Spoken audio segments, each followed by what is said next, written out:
Hello મિત્રો, સીતારામ. સ્વાગત છે ફરીથી તમારો એક નવા વ્લોગમાં. તો આજે આપણે વહેલા ફ્રેશ થઈ ગયા છે અને અત્યારમાં આપણે બેસી ગયા નાસ્તો કરવા.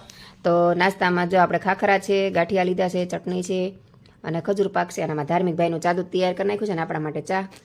અને ધાર્મિકભાઈ ના ગયા છે તમે તો આપણે નાસ્તો તૈયાર કરી નાખું ને આજે આપણે ધાર્મિકભાઈને મૂકવા જવાનું છે સ્કૂલે. તો વહેલા ફ્રેશ થઈ ગયા ને અત્યારે જો હજી 7:15 થયા છે, મતલબ 15 મિનિટ આપણી ઘડિયાળ વહેલી છે એટલે એમાં 7:30 થયા છે. તો ચાલો બધા નાસ્તો કરવા, નાસ્તો કરીને આપણે ધાર્મિકભાઈને સ્કૂલે મૂકી આવીએ. તો ધાર્મિકભાઈ આવે એટલે આપણે નાસ્તો કરવા બેસી જઈએ. હેલો મિત્રો, જય શ્રી રામ. તો જો આજે આપણે નાહી ધોઈને તૈયાર થઈ ગયા છે અને આપણે જો નાસ્તો હતો તો નાસ્તો કરી લીધો છે. આજ તો ભાઈ ધાર્મિકભાઈ વ્લોગની શરૂઆત કરી છે ને ધાર્મિકભાઈ આજે ખુશ છે ને કહેતા હતા કે મમ્મી આજ તો હું તને વ્લોગ બનાવવા લાગી છે. તો જોઈએ આપણે ધાર્મિકભાઈ આજે સપોર્ટ કરે છે કે નહીં, ધાર્મિકભાઈ આખો દિવસ વ્લોગમાં આવે છે કે નહીં. તો ધાર્મિકભાઈ તો અત્યારે વયા ગયા છે સ્કૂલે ને મેહુલ વયા ગયા છે નાસ્તો કરી નીચે. તો ચાલો આપણે બીજું કામ પતાવી દઈએ અને નવરા થઈ જઈએ. કામકાજ પતાવીને આપણે નવરા થઈ ગયા. જો રૂમ આખો ક્લીન થઈ ગયો છે. થોડાક અમથા કપડાં હુકવાનું બાકી રહી ગયા છે, આપણે હમણાં મૂકવી દઈશું. મેં તો થોડીક રસોઈ કરવાની છે તો રસોઈ કરી નાખીએ.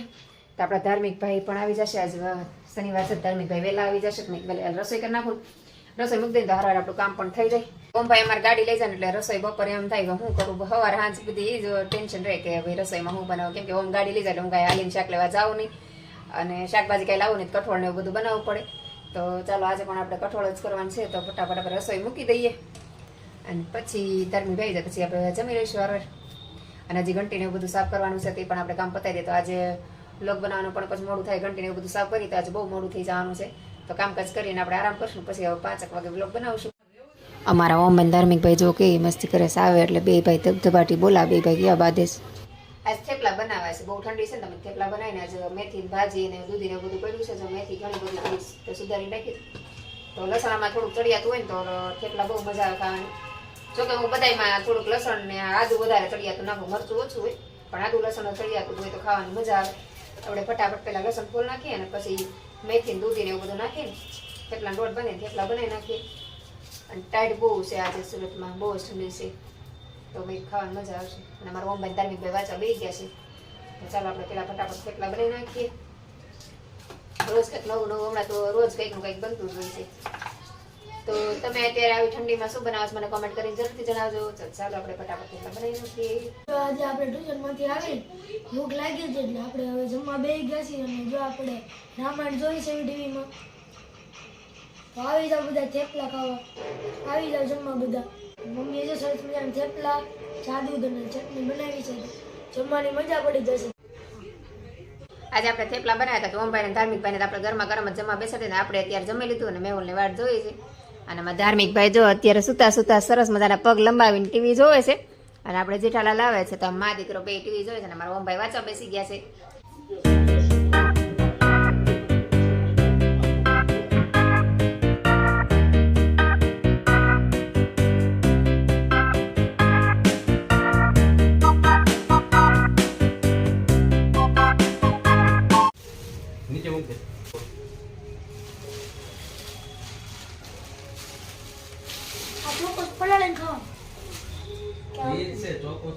એમને લુકા ખાવાના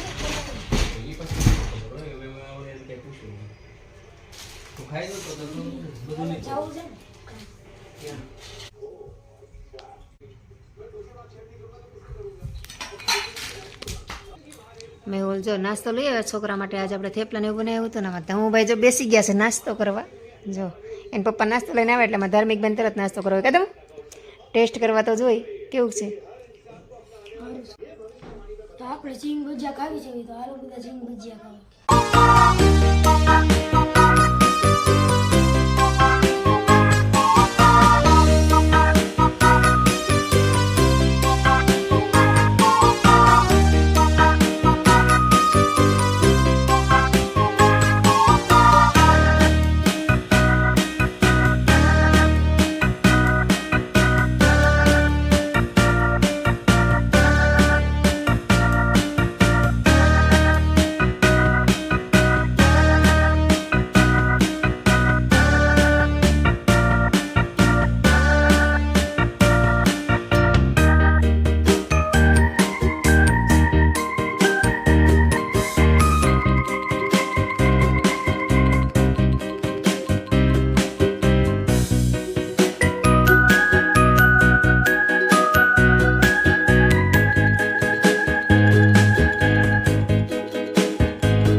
કામકાજ પતાવીને આપણે નવરા થઈ ગયા ને અત્યાર સુધી બધા બેઠા હતા શાંતિથી તો વાતું ને એવું બધા ધાર્મિક ભાઈ આજ બહુ ખુશ હતા આપણે બ્લોગ બનાવવા પણ લાગ્યા. આજ તો સવારથી જ ધાર્મિકે બ્લોગ બનાવ્યો હતો અને ખૂબ સપોર્ટ કરો આજના દિવસે ધાર્મિકે.